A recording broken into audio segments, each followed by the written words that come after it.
Al-Quran tidak menunjukkan tentang perilaku tersebut. Apabila Dr. William tidak dapat memahami Al-Quran, maka tidak lantas berarti Al-Quran salah. Al-Quran menyebutkan, mereka hidup dalam komunitas, membahas mengenai binatang dan burung yang hidup berkelompok dalam komunitas. Halnya manusia, ayat tersebut tidak membahas perilaku.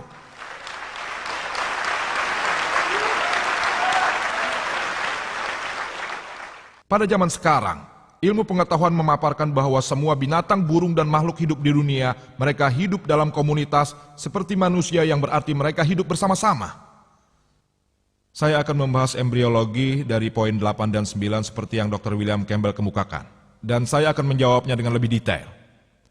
Poin-poin yang dikemukakannya dalam embriologi selain satu poin yang saya sampaikan dalam pidato saya, beliau mengatakan dari perkembangan yang disebutkan oleh Hippocrates dan Galon, beliau menunjukkan beberapa slide. Hal yang harus dicatat, hanya karena seseorang mengatakan sesuatu yang sama dengan Al-Quran, tidak lantas berarti Al-Quran telah meniru hal tersebut. Misalkan saya membuat pernyataan, tapi pernyataan saya itu telah dikatakan oleh orang lain. Hal tersebut tidak lantas berarti saya telah menjiplak. Itu mungkin saja, tapi mungkin juga tidak.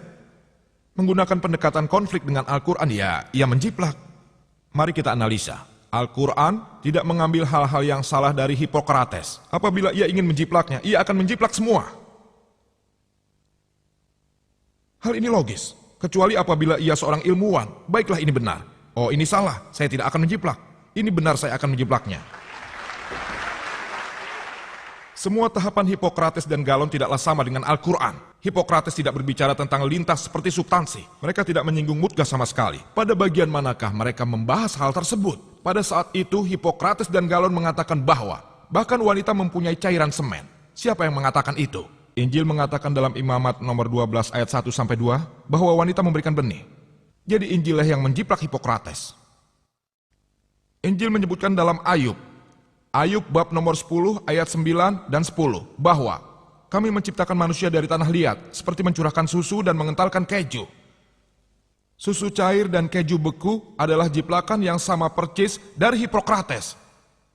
Mengapa jiplakan? Karena hal itu bukan firman Tuhan dan tidak ilmiah. Hal tersebut disebutkan oleh Hippocrates dan Galon, orang Yunani, bahwa manusia diciptakan seperti keju beku. Injil menirunya persis. Namun Al-Quran, alhamdulillah. Dan bila Anda menganalisa dan membaca buku tentang embriologi, bahkan Dr. Catmore mengatakan bahwa Hippocrates dan orang lain seperti Galon dan sebagainya, mereka tidak memberikan banyak sumbangan dalam hal embriologi. Seperti halnya Aristoteles. Banyak yang benar dan banyak yang salah. Lebih lanjut beliau berkata pada abad pertengahan, atau pada zaman Arab, Al-Quran memberikan tambahan-tambahan. Lalu apabila hal tersebut dijiplak sama persis, mengapa dalam bukunya Dr. Catmore mengakui Al-Quran? Ia mengakui Aristoteles dan Hippocrates, namun disebut di sana banyak yang salah. Yang tidak ia sebut, hanya kitab suci Al-Quran. Ini bukti yang cukup bahwa Al-Quran tidak dijiplak dari bangsa Yunani. Anda akan memberitahu saya bahwa dunia berbentuk bulat, dijiplak dari bangsa Yunani. Saya tahu Pogorus, orang Yunani yang hidup pada abad 6 sebelum Masehi, yang percaya bahwa bumi berotasi. Mereka juga percaya bahwa matahari dipantulkan. Apabila Nabi Muhammad, nauzubillah, menjiplak, mengapa beliau tidak menjiplak? Mereka percaya matahari tidak bergerak. Mereka percaya matahari adalah pusat alam semesta. Jadi mengapa Muhammad menjiplak hal yang benar dan menghapus hal yang tidak benar? Ini bukti bahwa Nabi Muhammad, segala puji baginya, tidak menjiplak. Beliau lalu memberikan sebuah daftar bahwa dari Yunani ke Syria, Syria ke Arab, dan penelitian besar. Satu pernyataan dari Al-Quran cukup untuk membenarkan hal tersebut. Al-Quran menyebutkan dalam surat Al-Ankabut 29 ayat 48 bahwa kamu tidak pernah membaca sebelumnya sesuatu kitab pun, dan kamu tidak menulis sesuatu kitab dengan tangan kananmu.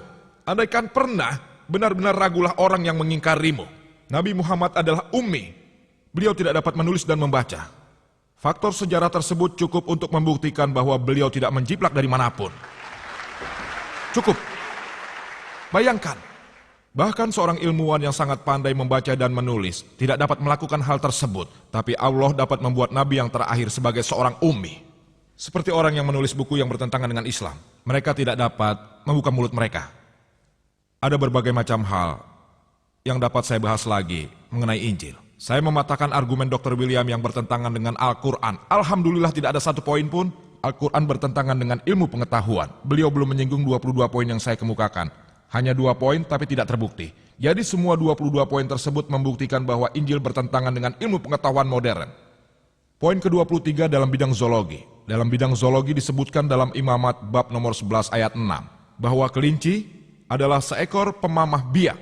Kita tahu bahwa kelinci tidak memamah biak. Sebelum orang terkecoh dengan gerakan kelinci, sekarang kita tahu kelinci bukanlah seekor pemamah biak atau pula mempunyai perut yang rumit.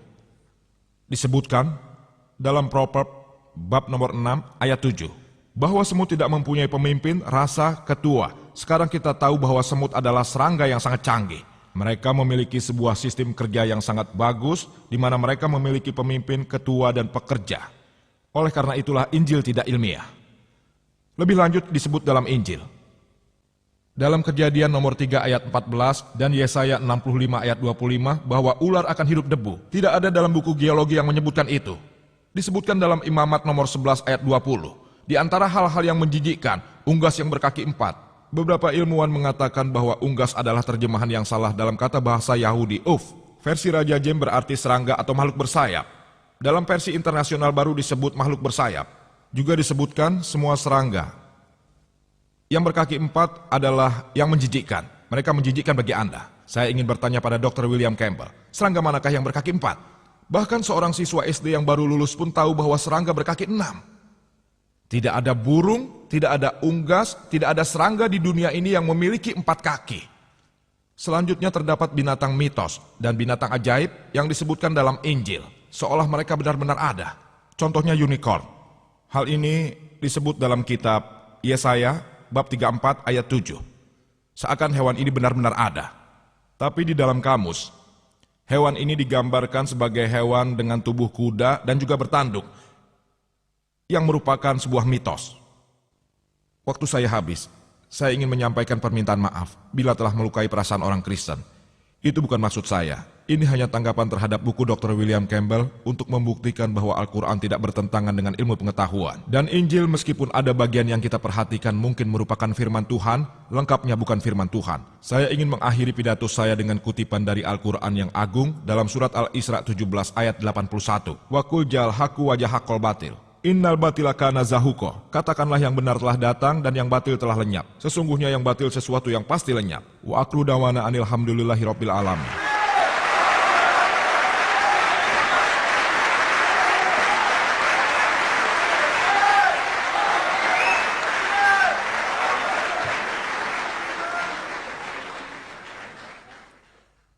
Terima kasih kepada Dr. Campbell, Dr. Zakir Naik atas presentasi Anda.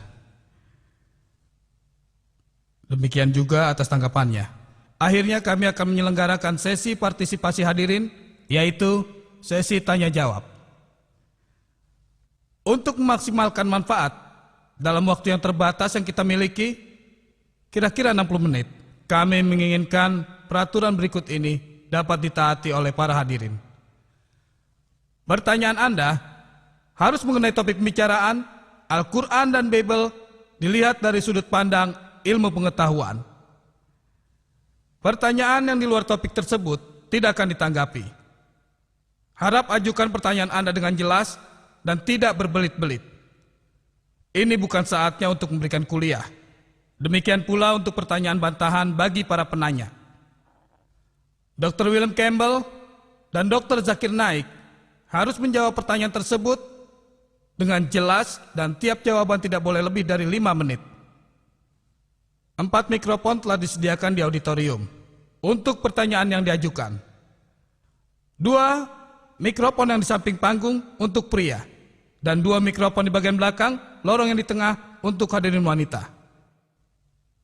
Bagi mereka yang ingin mengajukan pertanyaan kepada Dr. William Campbell, harap mengantri di belakang mikrofon di sebelah kiri saya. Hadirin pria di bagian depan, wanita di belakang. Dan bagi mereka yang ingin mengajukan pertanyaan kepada Dr. Zakir Naik, harap mengantri di belakang mikrofon di sebelah kanan saya. Hadirin pria di bagian depan, wanita di bagian belakang. Saya harap hadirin yang berada di balkon memaklumi kami. Kami senang ini adalah seminar yang dipenuhi para hadirin. Namun kami meminta kepada Anda yang ada di balkon dipersilahkan turun untuk memberikan pertanyaan.